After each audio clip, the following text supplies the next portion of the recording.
Thank you all so much. Anyone who is here, I'm going to probably start with, and I don't need my glasses to read, so I'm going to take them off, with the poem that kind of framed this manuscript in a way, and also introduces the clouds that kind of come throughout it. It's called Why One Cloud is Kin to Not Liking. The reason my husband's family doesn't like me is that I am loud and talkative and elitist. I am a know-it-all book nerd who acts certain about all the outrageous horseshit galloping out of her horse-tooth mouth. These are the facts. The park is emptied by a pandemic and everything is warm, cozy, abandoned until one single cloud creeps over the sun and reveals the power of chilling. Go away, my son commands the cloud. I, who would never dare address a cloud like this, can still admire the mammal that is loud and talkative and elitist in his presumptuous relations with condensation events. The truth about clouds is that they haven't happened. They are collections of things which may come to pass or change the sun's frame on a landscape. It rained the whole day of our November wedding, like a Guns N' Roses song, and the sun came out in time for the sunset. We married for its orangeade eyes. They never liked me. Even then, in my white hand-sewn dress, I was presumptuous. My bare feet were a form of private aggression against middle-class values. In their eyes, I could only be baggage, the single mother he saved. The cloud will move eventually, I tell my son. The cloud cannot be the reason everything is ruined, I tell his family. The park is empty. So I haven't ever read this one aloud, even though it is not new. It's from the last Trump administration. It was written then when I was going to try and write a short story from the perspective of a white nationalist men's rights activist.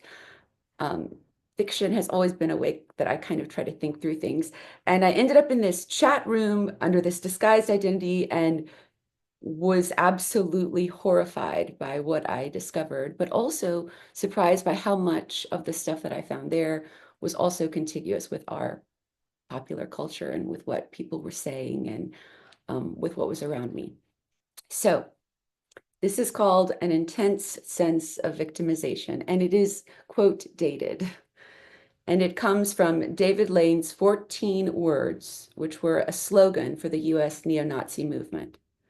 Those 14 words are, we must secure the existence of our people and a future for white children. An intense sense of victimization is common among white nationalists. I read that male porcupines hop about on one leg with a paw draped over raw genitals after coitus. Shame is common in Catholic families. A closet drama is meant to be read aloud rather than performed. Quantum entanglement complicates the ashes during cremation. One may ultimate frisbee his way through an ozone warning. A spider flies by electrostatic repulsion, making use of negative electromagnetic charges in the air.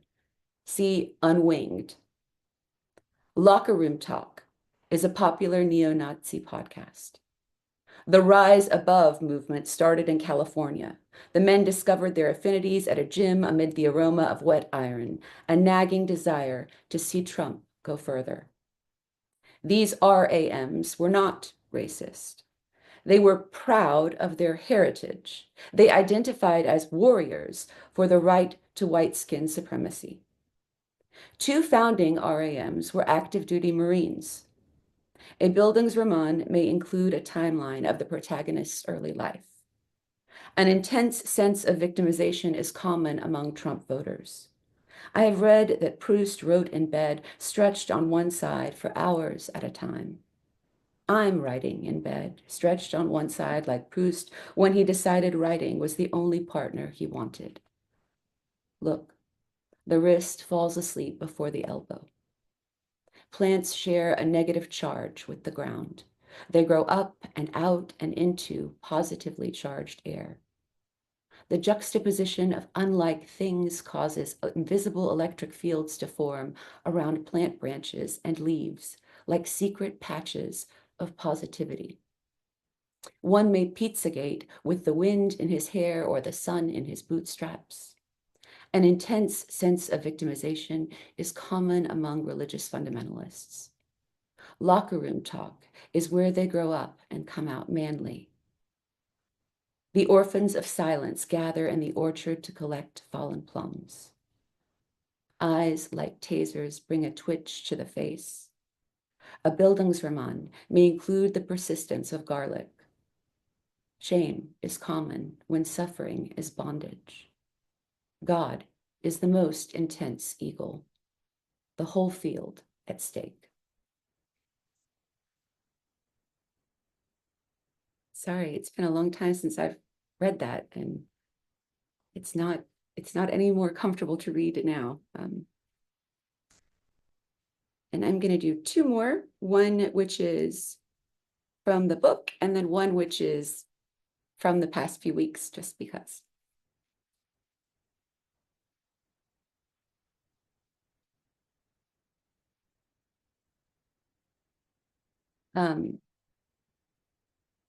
Poem for the Blackbird, after Matthew Zapruder. Today I wept with the kids as we drove the dirt roads. Grass greener than ever. I felt it, closed. The meadows smothered dozing cows in clover and violet. A certain valence. It came so close to something nameless. I needed the omnivorous metaphor, a golden omen. I needed to touch its extreme beak with my mind, to know it existed. That afternoon, decades ago, when my mom went to Walmart, the red poppies ran across her skirt, her eyes bluer than melting glaciers. She emerged with a bag, no explanation. And I drove us back to the house my dad won by divorcing. I don't remember how night descended, whether feathered or furred. No poem bird could hold it. Mom went inside first. I stood near the pine and lied to love, lied to its face. I felt it, closed. And there was Mom, in the window, unwrapping her purchase. She set a chair near the socket, plugged in her pen. I watched her blaze the pine panel walls with a wood burner. It wound round the rim of the room and grew rounder, the part I didn't see coming. You will never forget me, Doru. No one else left their homeland for you. Her hands shook, pressing words into the flesh of our home, the life she was leaving. Her notes, that winding charred necklace encircling us. The bird was not black. It was the color of fire, absent smoke. Please help me forget what it spoke. And now, my mom is in a lot of my poems. I love her and miss her. She was a formidable human being who never fit the American idea of a good mom or a cute woman or any of the aspirational titles that we have. And she was also my best friend. So this is just a random new poem. It's called Glenn Gould's Favorite Color Was Battleship Gray. Evidently, this is the ideal hue in which to dissipate on the first day of spring when layers of hot yellow pollen cover the porch swing. Allergists are everywhere like sexual sadness and microplastics, but hearts must be hard, gray, like Gould's metallic raft. Of course, I woke up from a failed mantra. No birdsong, no Bach, when licking lust's dust from my forearm. Inseminate me, I said to the rowdy yellow flotilla. My friends say I'm totally intellectually promiscuous, which is the footnote to being so empty that intellectual masturbation begins to fail regularly. On a day without books, my brain is a Build-A-Bear workshop at the mall, and I am the thing the kids are building, the being that needs to be patched together by small dinosaurs who know themselves better than the adults who insist that the dinos are children, which is one way of owning a mammal, to disown the cosmos.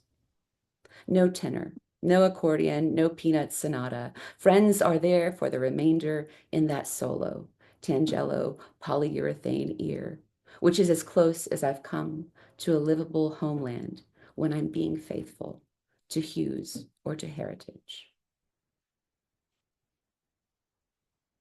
I think that's it. Is that it by time? I'm asking you, Alina. I don't know. Yeah. Do you want to do one more? We do have time for one more if you'd like, or we can start chatting now. If there's one that you had a question about, I could read like that one as we. Ooh, yeah, maybe. Can you read On the Emotional Life of Angels? I can. I would love to. Oh, it's like a show where I get to like request a song from the band, and it's just I know we're all here together, but I feel like it's all for me, right? It is all for you. No, it's all for all of us. Thank you all for being here. Also, so excited to talk to you. Okay, I'll shut myself up. Um, on the emotional life of angels. You quoted a learned man when you said baptism was the metaphysical button, the big beep that alerts one's guardian angel to start guarding. Do we each have our own? Or do we share guardians like toddlers at daycare? I suspect officials keep us tethered to nowhere and birthlands. My guard is notoriously hard to understand. He mutters like Balkans, crossing the borders of language. Crossing, in me, has no stable shore. The angels born in Eastern Europe must be many-tongued polylinguists. They wear diacritic stains on their foreheads. Maybe I am one. Maybe I am two. Maybe I am a sausage. Maybe I am a stew. Maybe I'm an unreliable narrator for Western tourists who like a clean narrative arc. You quoted the big beep. I told you I can't speak when my guard jiggles the key and his eye fills the cell with a vertinal glee, the terminal joy of having a front seat to divine radiance. Local left behindlings are stocking guns and 3D printers for the apocalyptic festivities. They told our son that the devil who destroys everything will be Romanian. I am guarding my angel for him. Thank you. Unmute for the class. Thank you. Thank you so much for that beautiful reading. The chat is popping off. They love it too. I speak on behalf of all of us.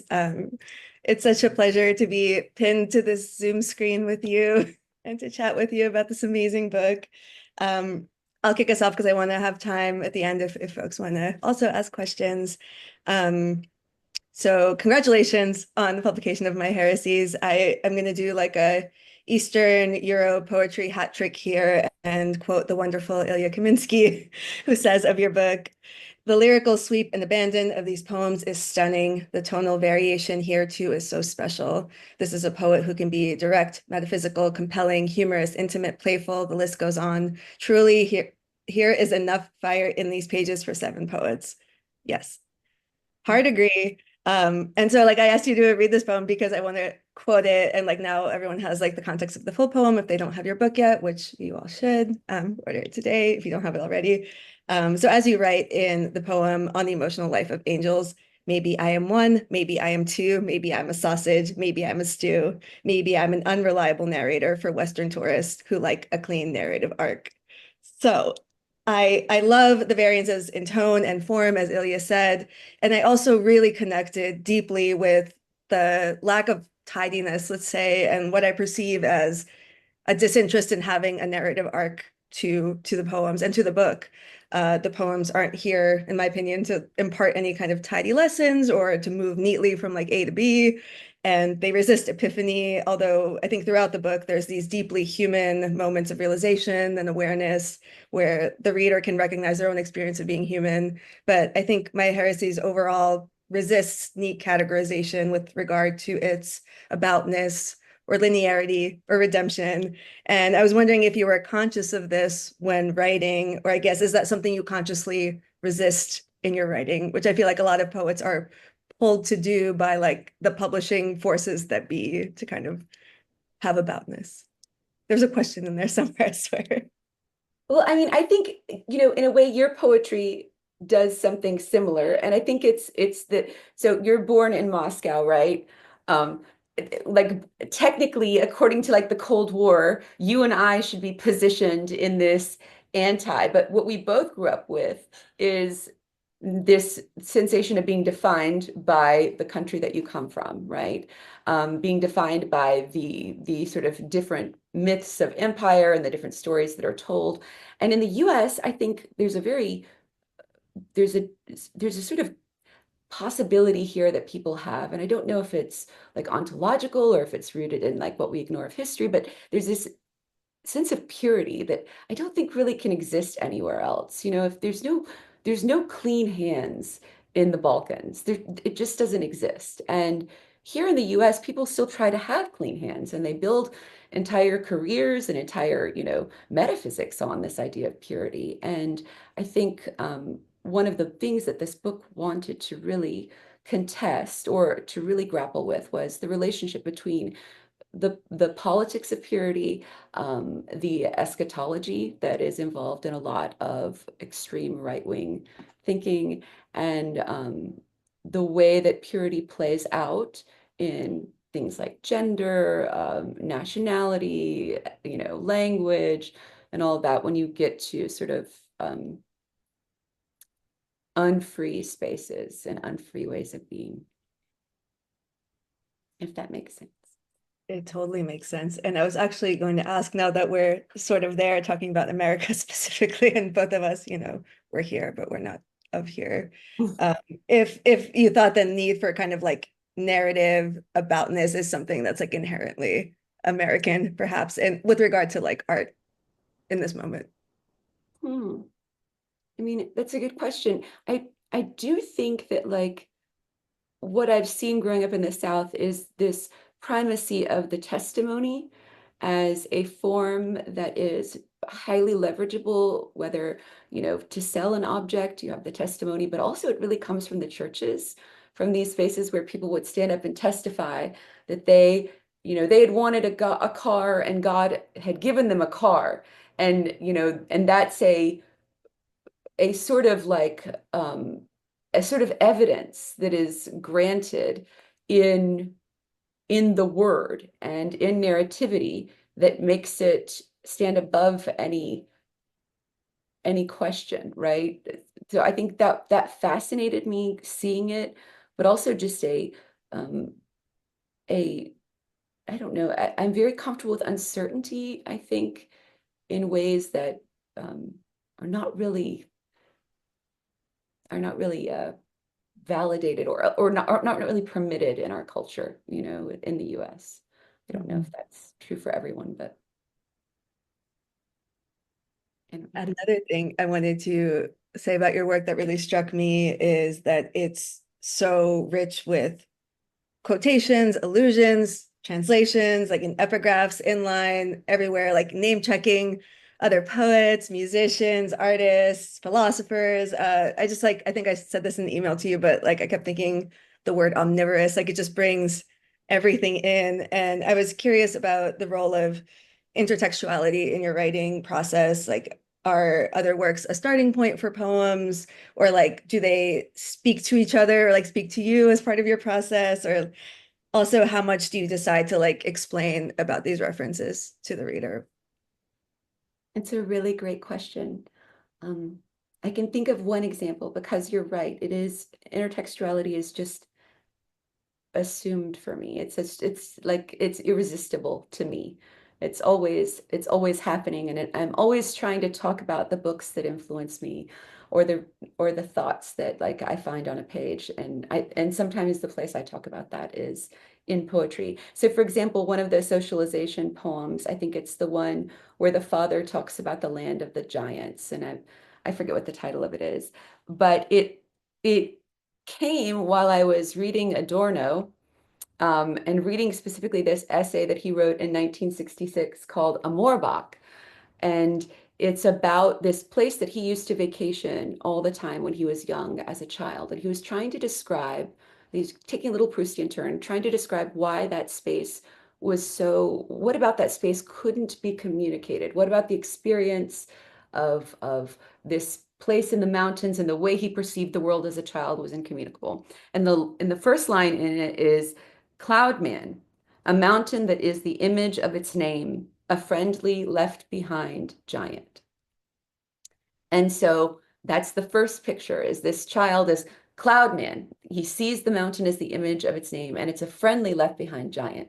And this idea of the friendly giant mapped onto this conversation that my dad and I were having, where he was telling me old folk tales about Romania, old legends, like about the origins of, so stories of origin are big in this book. You know, how do we come to be what we are, and what are we, right?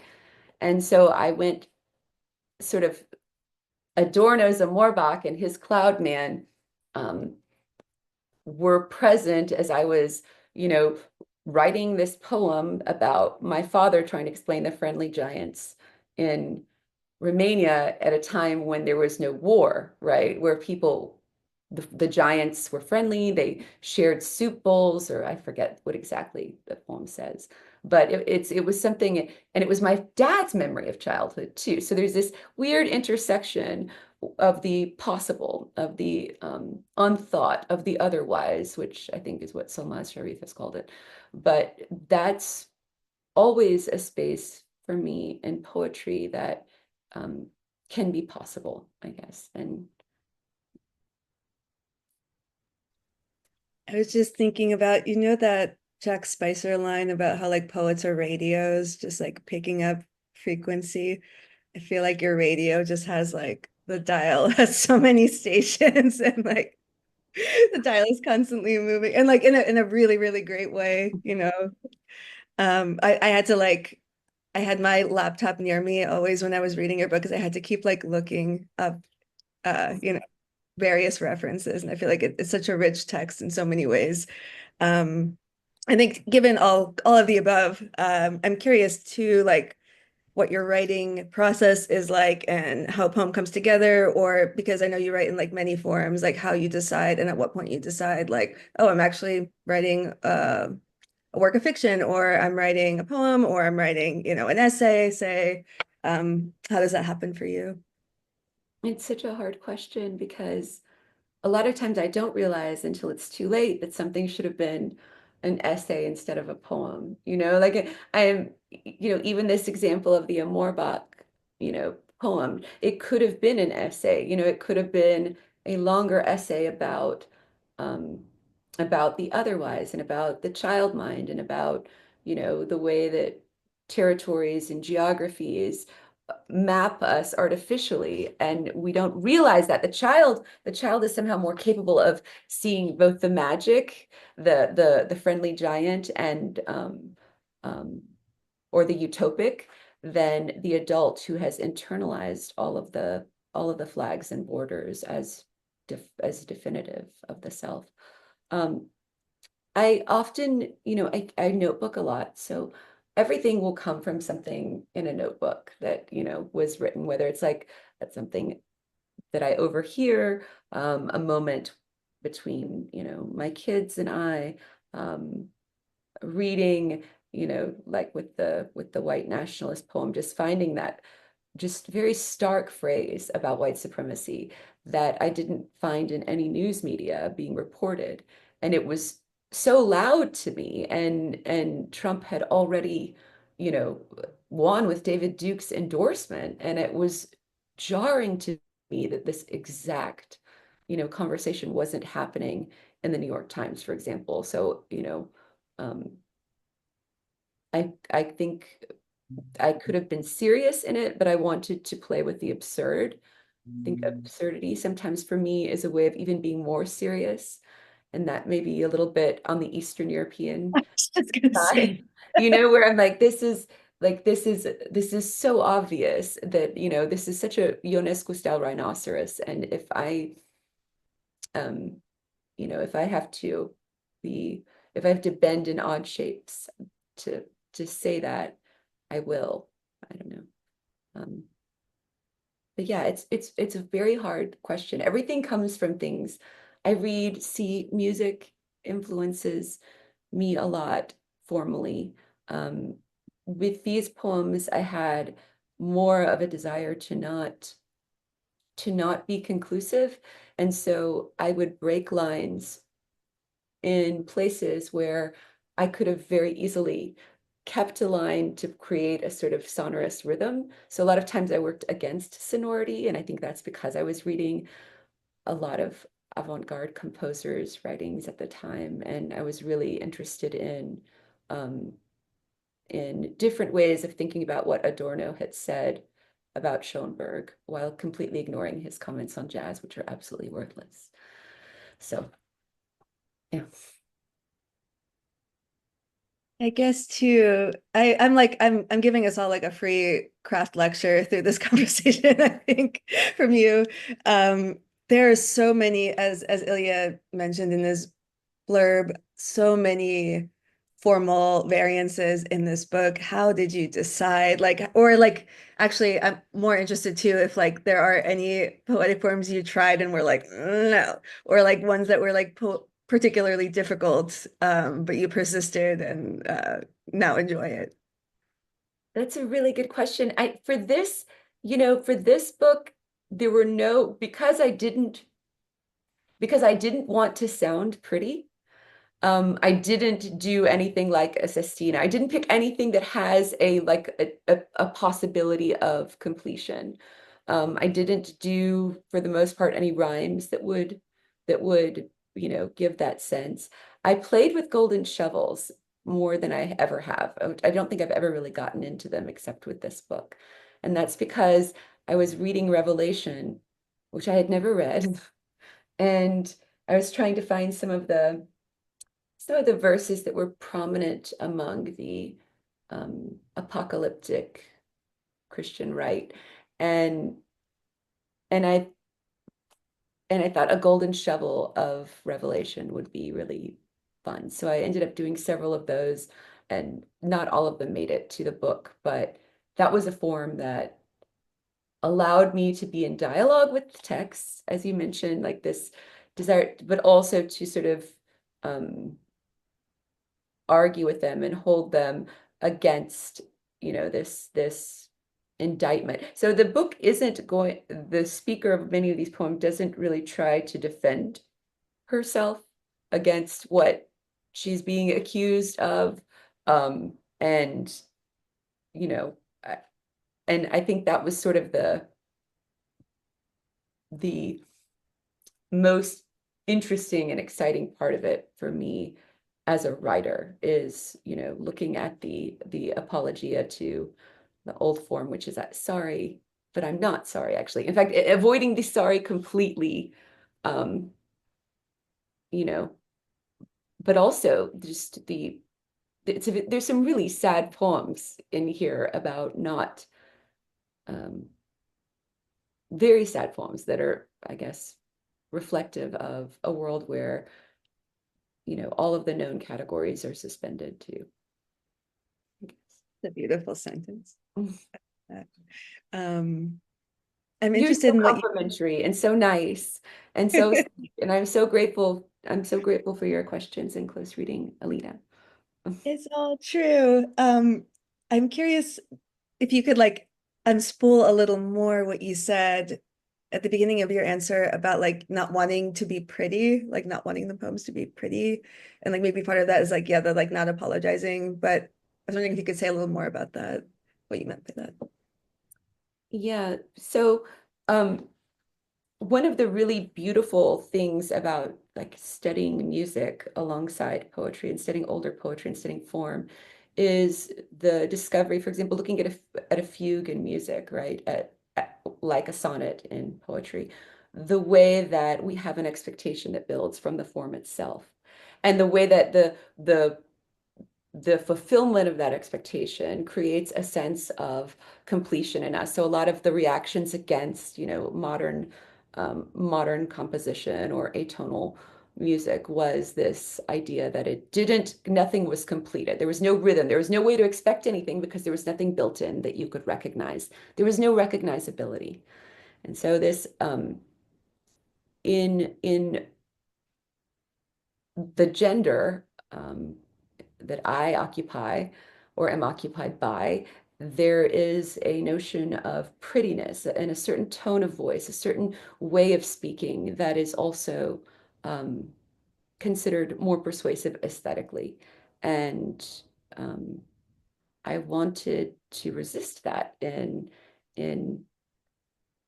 formally, in a sort of like quiet chipping way that wasn't obvious, but was just working less towards tonality, less towards something that would give anyone a sense of, I don't know, satisfaction.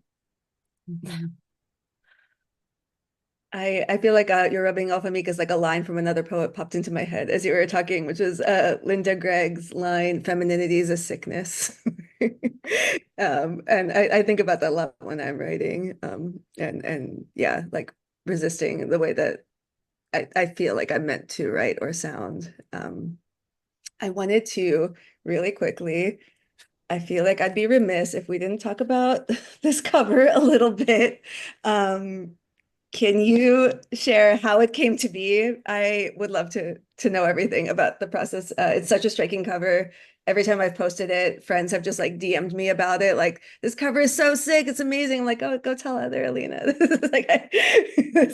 But yeah, 100% Sarabande. So like at first, like I have to be completely honest, I was very surprised by it. Partly because I didn't, I mean, I'm not a pink person much. And it's so intense, right? It's such an intense cover. And it took me a little while to just be like, okay, yeah, that works. And I think one of the great things about having a press that you are deeply grateful for is that you can just sit back and entrust that part to them, So, okay, this is the title itself was going to be Byline Be Sky after the first poem in the book. And Kristen called and she's like, what would you think about my heresies? And I was like, hmm. And in your head, you already have the title, right? But she was right. Like the minute I thought about it, I was like, you know what?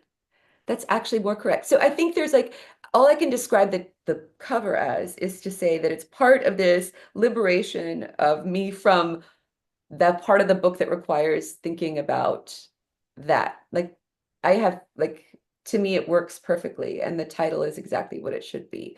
So, but yes, it's shocking. And if I were talking about it longer, I would talk about Derrida, and I would talk about circumfession. I would talk about how, if you look at this as a possible male organ, then it would be definitely a cock ring rather than a wedding ring, and all of those different ornamental aspects to, the wedding ring and what it means to be circumscribed or circumcised or circumfessed. So I love this. I feel like you just started writing an epistolary poem about your own book cover. It's great. Tyler is stepping in with his knowledge of time and space to note that the Q&A is now open for anyone else who would like to ask a question.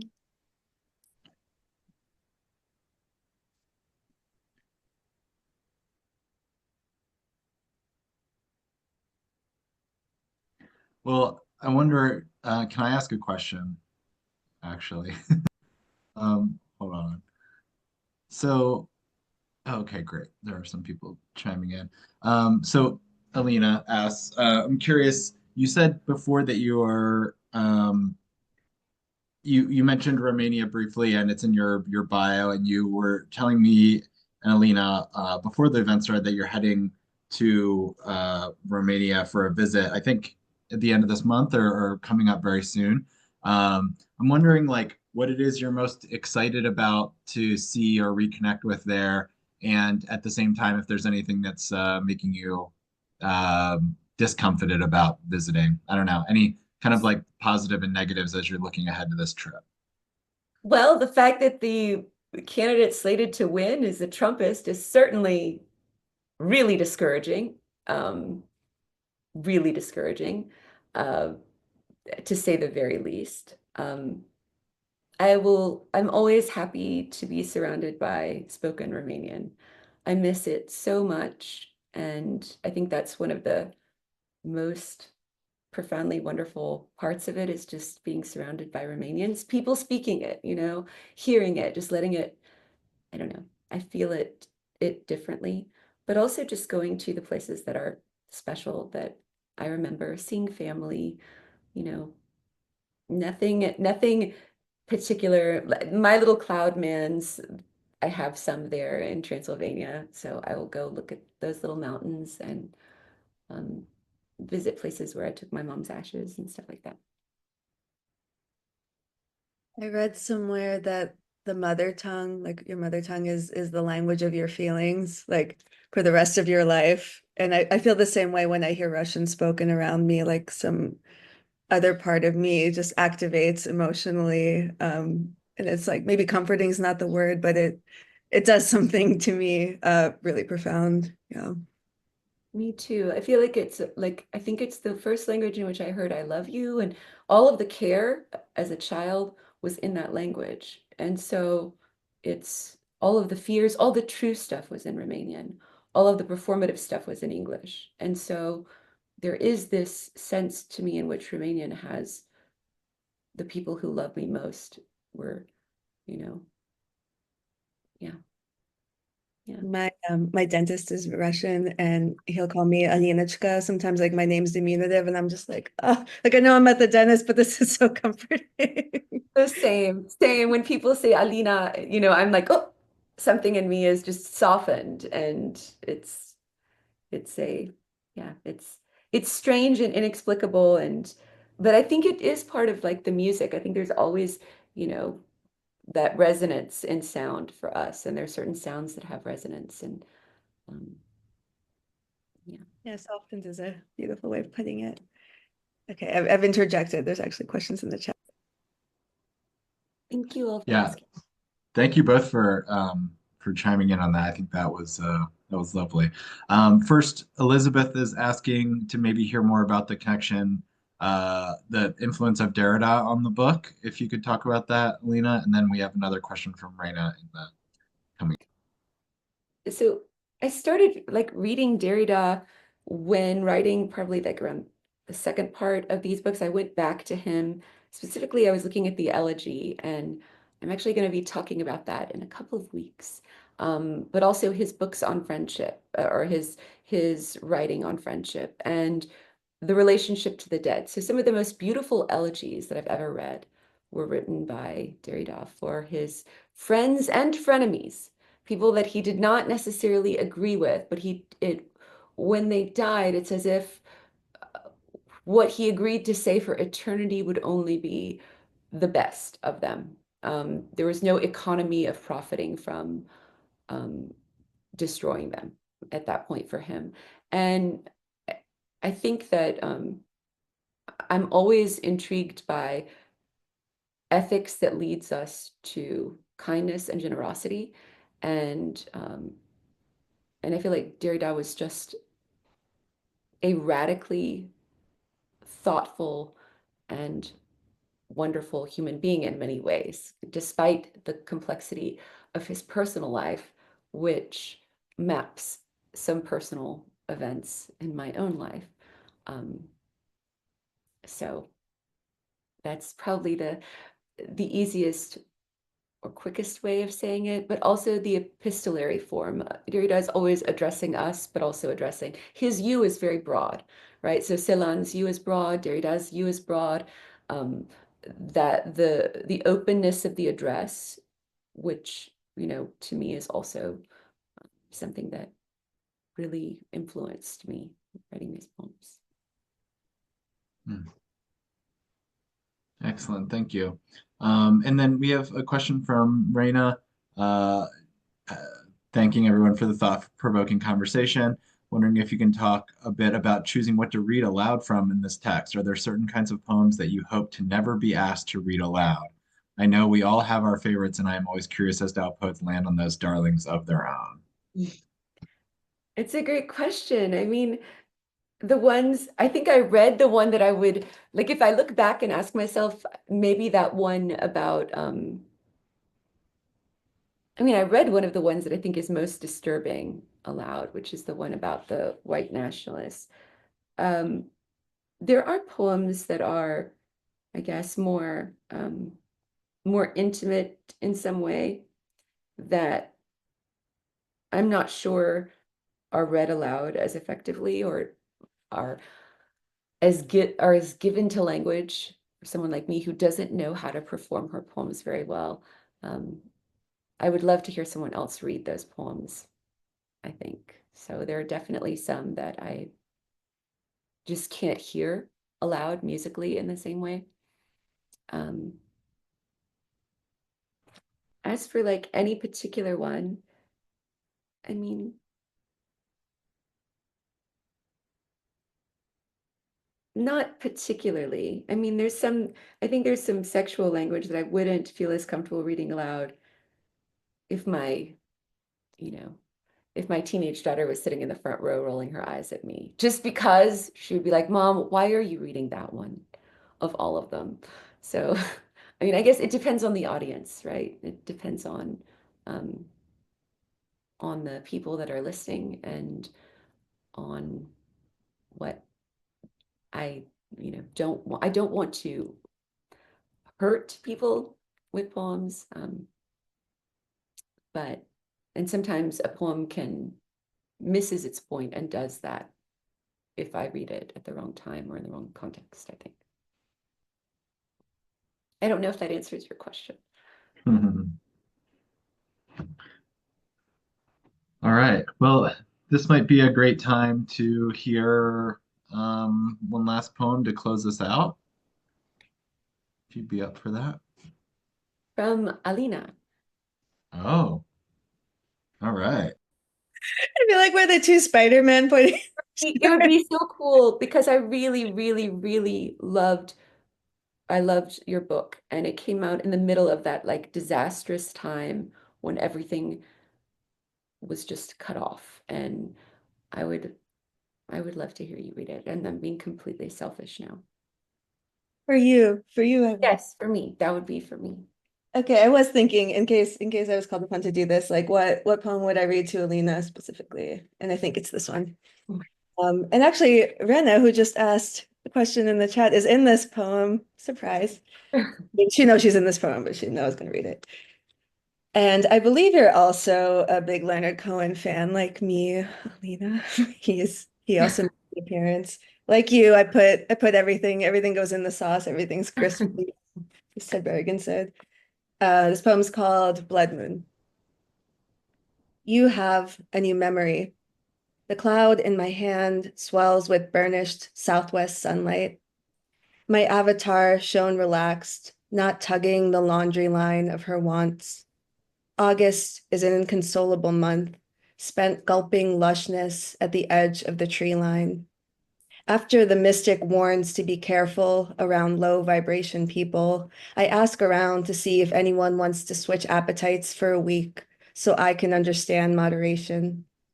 This reality is so fixed, and it can't always be a matter of escaping to other realms, right? Molly says that when she can't sleep, she imagines each of her friends' hands. My date says, I hope it wasn't anything I did, 38 minutes after I arrive. Rena says, I'm wearing a bodysuit, come get me, just in time. Svetaeva says, however much you feed a wolf, it always looks to the forest. Jason says, stay grounded, love.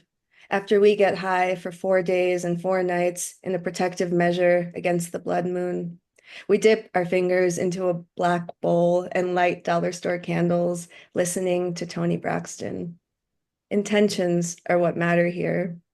Lifestyle choice is a term above my pay grade. This is how my life came to me, askew and bearing its unsatiety, beckoning toward the next astonishment. Sometimes it's hoodoos with bands of white and rust orange, or rustle of tumbleweed, dust whirl, dim lavender skyscape. Sometimes it's a you abstraction. Mostly it's my friends, their hearts crystal bright and down to be slung wherever this summer. We're losing a minute of light each day now, hurtling toward the solstice. There's a gentle resignation in Cohen's voice when he sings, "Ah, but you got away, didn't you, babe?" Like the turning of lovers isn't our business to think through beyond its experiential truth.